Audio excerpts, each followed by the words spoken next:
Welcome to another episode of Chat with Chatto. Hey guys, it's Jason Ramos with Good Vibes Real Estate Solutions. Welcome to another episode of Chat with Chatto. Welcome.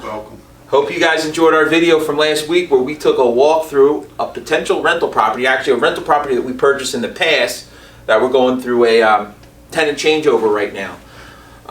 So please go click on the link below. If you haven't seen that video, you can see the house that we are talking about, that we are analyzing in this particular video. And also, if you have any questions, as always, the link is right here. Just email us at questions@goodvibesre.com. That is correct. questions@goodvibesre.com. Cool. Perfect. So let's look at some rental numbers. All right, so we're going to break down this deal.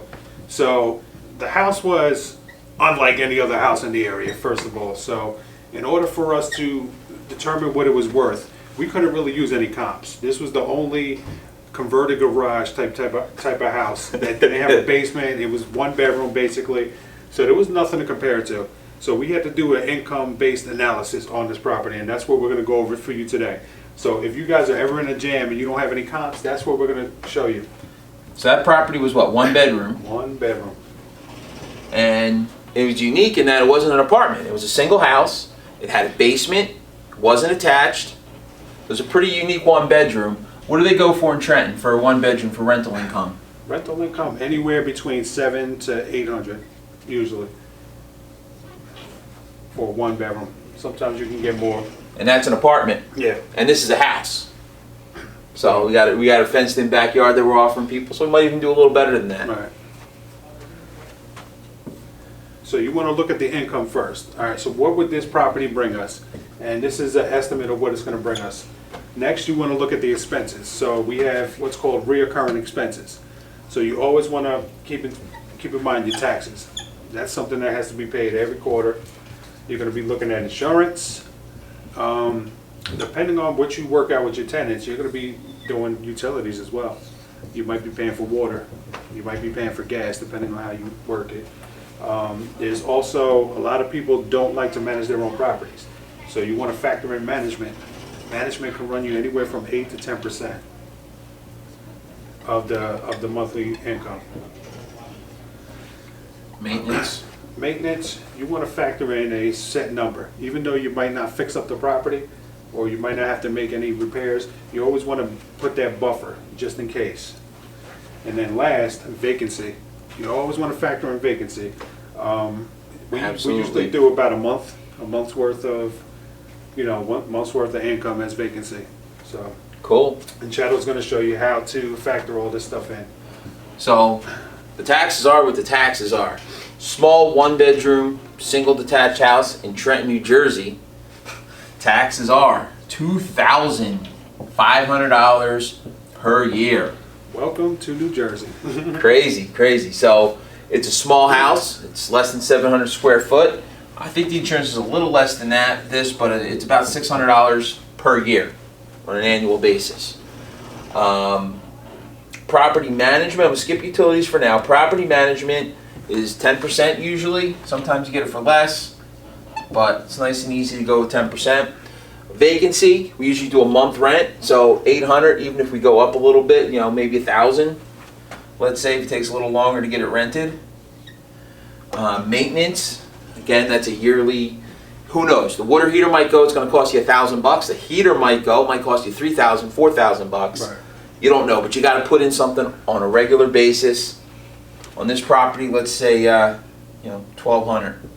Right, so think of maintenance as your rainy day fund. You always want to have money allotted so you're not going to the bank and taking it out of your account. Yeah, so you're basically putting $100 a month aside for these contingencies. You're putting a little under $100 a month aside for that.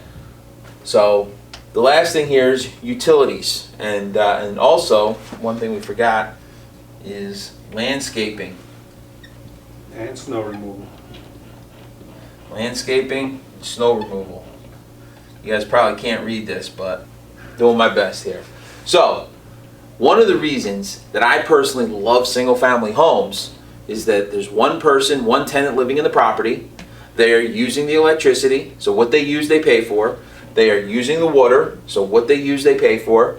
And it's their place. They're taking care of the backyard. They're taking care of the snow removal. So all that in a single family property gets wiped away. That's one reason I love single family properties. The other reason I like single family properties is once the tenant moves in, they have a long-term mindset that they're going to live there for a longer amount of time than an apartment. So what do we got here for expenses? Let's add these up. Income, $800. So it's 12 months is what? 8,000 plus 96. 96. So our income for the year is 9,600. That's our income. But we look at our expenses, we got our taxes, insurance. So we got 2,500. Insurance is 600. Management is 10%. So 960. Make it 1,000 just so we can have round numbers here for this example. 1,000. For property management, maintenance is 1,200. Vacancy, another 1,000. So what do we got here? So these are our expenses. We got 31, 32, 33, 6,300 bucks. Did I do that right? It's about right. 6,300 bucks. So that is what it costs us every year to own this property, and that's what we're making. So we take what we're making, subtract out what we're spending. That leaves us with 3,300 bucks per year in income. All right, so guys, is that a good deal? Bless you. I'm back. Take. So guys, is that a good deal? $3,300. Guess it depends on what you pay for it. Aha. Okay. So, do you guys see how we got this? All right, so you took all your income. We estimated it's going to be about $800 a month. So times that by 12 and you get $9,600. So that's what we're expecting to get. So now here's all your expenses. Once again, your taxes, your insurance, property management, vacancy, maintenance. You add all that up, it comes out to $6,300 in expenses. So what you're left over with is from your income to your expenses is $3,300 a year. So now, that's your potential profit. Doesn't always go that way. One vacancy can really destroy. If these people leave and destroy your house, it might cost you more than $3,300 to fix it back up again. So make sure you're doing quality tenants. But that's besides the point. That's another story. All right, so this is what you're left with. So now we need to determine what are we willing to pay for this property. Cool. Well, right. So what do we start with? Like, so what do people want to earn on their money? Like, if you have a stack of cash, you're happy earning 10%. So that's like if I had a stack of cash and I was gonna earn 3,300, I would need to have 33,000 bucks. So if I paid $33,000 to purchase and rehab this property,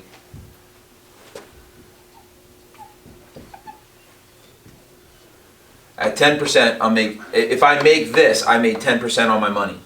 Is that a good deal? So if you come to the table with $33,000 total, so that includes the purchase price and what it's going to cost to fix it up. $33,000 total. This is 10% return on your investment. Yes. Is that a good deal? Well, for some people, yes. So what you want to do is you want to determine the market. What is the cap rate or what is the return on investment rate in your particular market? So in our market, it's a more distressed market. It's like a CD type of market. Absolutely. So people definitely feel comfortable 15%. If you can get higher to 15, great. But 15% is pretty much the standard. So at 15%, where's that going to put us? I got to get yield calculator out. But so the way we figure that out is we do our income, which is 3,300, and divide that by our 15%, 0.15. We would be in for $22,000. So if we paid $22,000 to purchase and rehab this property, we would be earning 15% return on our money. Right. Now we're getting somewhere. Right. So that's a pretty good deal. So next thing you want to factor in is how much is it going to cost to fix this property up. So, you know, you want to determine what your max limit is. So you need to know how much it's going to cost to fix up. So that's going to determine what your offer price is going to be. So if you want to be at a 15 and you know 22 is the max you can go, well, now your offer price is going to be that minus your repairs. Absolutely. So we're going to put the 22 here. So if we want to stay at the 15% mark, we can't go higher than this. So what was our repairs? So the actual number was 4,500. We estimated when we were looking at the property 5,000. Okay. So we said, Okay, so we figured it would be 5,000. So we knew in our mind that our max offer to this guy is going to be $17,000.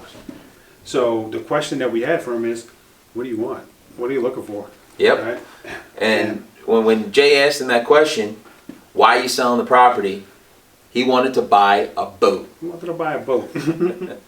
All right, so logically the next question is, well, how much is the boat? How much is the boat that you're looking to get? And what did he say? He said 15,000. Cool. Sold. All right. So we offered him 15,000, and to pay his closing costs. He wanted a little more. We ended up settling on 15,500. So 15,500 plus the, how much did it actually Rehab was cost? 4,500. 4,500. So do that right here. 4,500. So now technically we are all in for $20,000. $20,000. So our target was to be at a 50%, which would be 22,000. So guys, did we hit our 15% mark?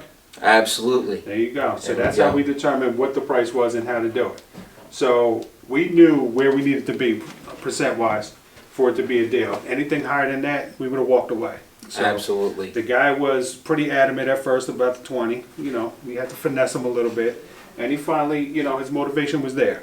And he finally agreed to it because he wanted to move quickly, and we made it happen. So guys, don't be scared to walk away. Know your numbers. Absolutely. This is your max allowable offer, minus the repairs. So And this is if what you you're- need to be. And this is a property we purchased. If we were wholesaling it, right, we would have had to be even potentially a little lower than that. Because if we were to be able to sell it for 17, we'd only make 1,500 bucks. Yeah, so this for us, we determined it wasn't a wholesale deal. The margins were very small, so we decided to keep it.